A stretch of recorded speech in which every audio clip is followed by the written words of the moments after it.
Good evening and salutations, my B&B fans. This episode, in so many ways, was a mess.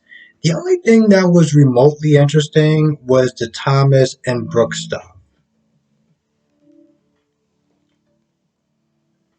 I feel like it's some sort of running joke that's funny to someone of Taylor constantly um, running into Steffi kissing Finn.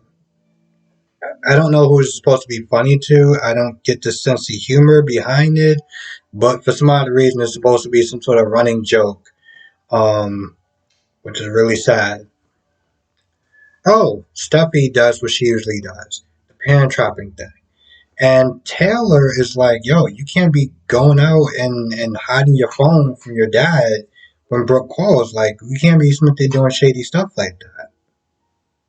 Steffi does what I knew she was going to do, play it down and act like what she did wasn't a big deal. Because I swear, I feel like I've seen over my years of watching soap operas so many annoying characters.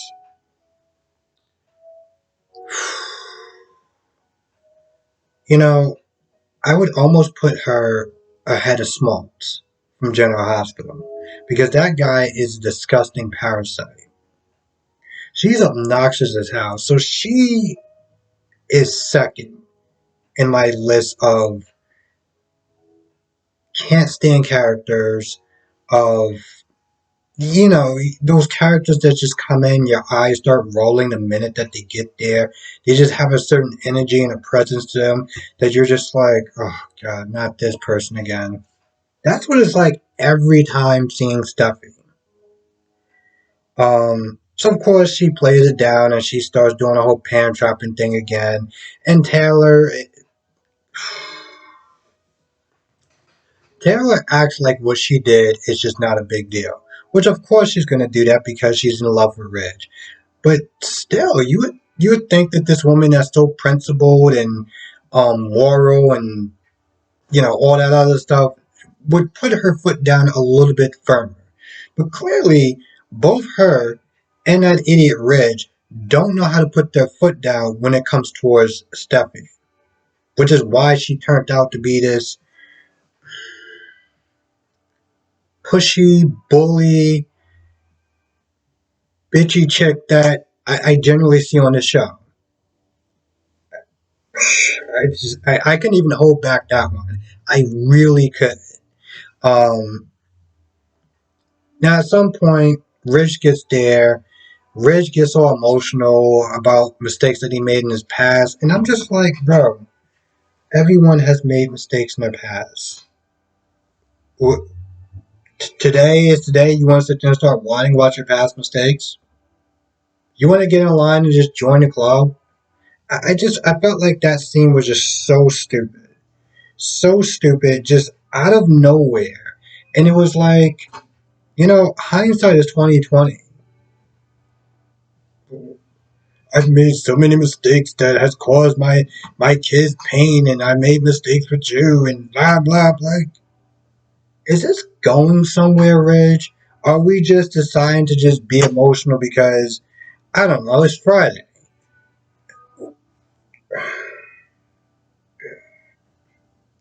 and then Reg and Taylor starts talking, and I think Taylor's because I have to say to you, half of this I was watching, I was like, oh my god, this is so stupid.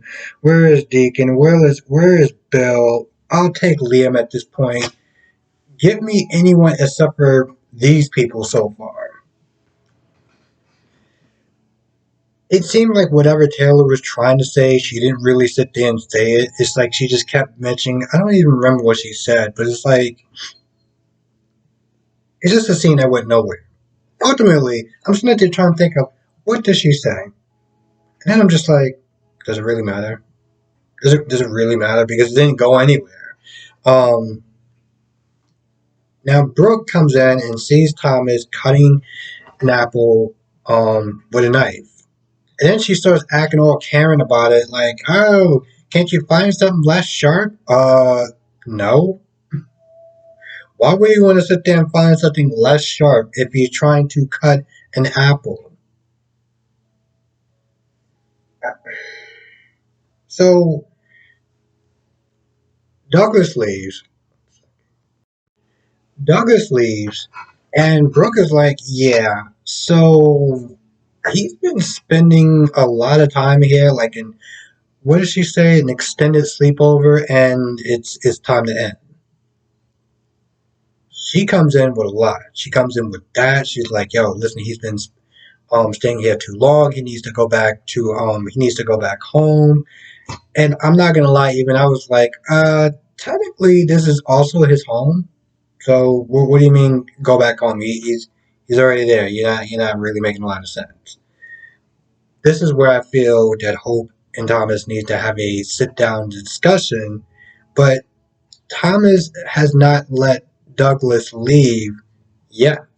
And I know people are going to be like, well, that's technically Thomas's son. Like, yeah, okay. And Hope is Douglas' mother, you know? And yeah, I get it's not biological, but, there are people that are parents that are biological, and there's a lot of times where just because they're related to you by blood doesn't mean that they're good parents. Um, so what the hell was I supposed to say? So yeah, Brooke is like, yo, Les needs to come back home. So they go back and forth about that, and then it's about Steffi constantly disrespecting her marriage. I feel like if I was playing a drinking game, and every time Brooke said, um, "I'm his wife," I'm his wife. He's my husband. If I had to sit there and play a drinking game, I would have the biggest hangover because she constantly repeats herself. And I'm not saying that she's not wrong. She does need to point out to Thomas, Steffi, Taylor, and whoever else needs to listen. Um, that is her husband, and it's hella disrespectful when she's trying to get on the phone with Reg and to have Steffi. Oh, and that's another thing. When Reg confronted her about it, and Stephanie's like, "Oh, I won't really do it again." He's another person that didn't drop the hammer on her. I'm like, yo, listen, your daughter's not there playing around with your phone and not letting you answer the phone with your wife, and you're just like, I don't think you should do it, or something like that. I was like, bro, really? That's it? I mean, was that how you were when she was, I don't know, 9? Because I can see why she grew up into the entitled chick that she is now. But anyway, Brooke was like, yo, listen, I ain't like what Steffi was doing. And of course, Thomas is going to back up his sister. He did sit there and say, okay, I mean, it might have went too far. It might have went too far, really. But then, of course, Thomas is like, was it an emergency? Uh, dude, seriously? Of course, Brooke starts bringing up his past. Oh, do you think that you're over your past mistakes? I don't know, Brooke. Do you think you're over your past mistakes? Are you kidding me? I mean, I almost choked when I was drinking my Snapple. When she started bringing up his past mistakes, I was like, you really want to sit there and start talking about past mistakes? And of course, Thomas is right there to sit there and be like, yo, you, there's no easy way to say it. He said something along the lines of, you practically just ran through my family. Dad, his brother, my grandfather. Do you want me to continue that list? Because I really can. Talked about how she was a horrible stepmother, and they go back and forth about the past. Then there's one point where he gets really angry. He's frustrated because he's like, "Yo, listen, Douglas is sitting right here. What are you gonna do about it? What you gonna be the one that's gonna stop? This is just gonna sit there and what take him out the house?"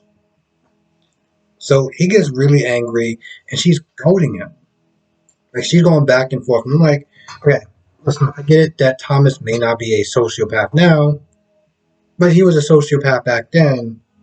Do you really want to sit there and find out, like, if he's still a sociopath now?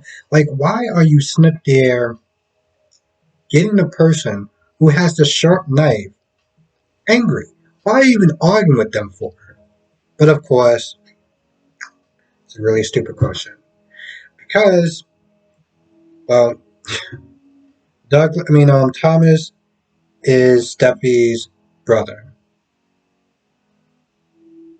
Thomas is Steffi's brother. And Steffi is stupid enough to confront a sociopath in a dark alley because clearly no one has watched Batman and saw how, his parents, well, we all know what happened to his parents. My point is, if Steffi can sit there and confront somebody who's a sociopath in a dark alley, then of course, I don't even know where the hell I'm going with this. I, okay. I think I was trying to compare both of them, but in reality, I'm just like, bro, why would you sit there and confront him for? There was a purpose of where I was going. I don't understand that, and I'm not doing this again. I thought about that. I was like, man, that sounds pretty stupid, but I know I had a reason for going from. I should have went from what Steffi to Brooke, even though they're not sister and brother, but.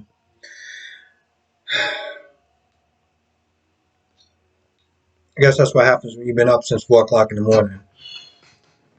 The theory was there. The lines were kind of blurred, but the theory was there. Um, yeah, I didn't really understand that. I'm like, what are you doing, bro? Like, you want to really sit there and find out if he's still the sociopath that he was back then when he has a knife in his hand? Let me see if I. Oh, Finn was there and he did, well, nothing. Oh, I'm so glad that they brought him back. Because, looks. I have no idea. Don't get me wrong, he was killing it. I will sit there and say this, he was killing it when he came back and he was fighting off Sheila and everything like that. Like that was great stuff. And this is the problem. But like we'll sit there and say Finn for right now. I don't think that Finn is a totally bad actor. He has some really bad scenes when I watched it, but he also has some really good scenes as well. He actually has some good acting. And I feel like even my little snarky comment as far as, man, I'm so glad that they brought him back. They brought him back, but he's not doing anything. He's pretty much just being Steffi's yes man. I think he says some jokes or whatever, and I'm just like, this is what I'm talking about when I sit there and say misused characters. If you watched my stream yesterday, or the day before, I was talking about practically 7 characters from Y&R that just needs to go. And it's not the actor's fault. It's the way that the show is written. And it's the same thing for Finn. They gave him something to do. It was great. I actually loved it. And now he's back to just, I don't know, being eye candy and being a yes man. It's disappointing to sit there and say the least. And like always, I do feel bad for the people that have been watching the show for a long time because it's like rinse and repeat and characters being there because, I don't know, contracts and things of that nature. Anyway, with that being said, I'm gonna go. I want to thank you for watching. Be safe, and I'll see you in the next video. Have a great, safe weekend.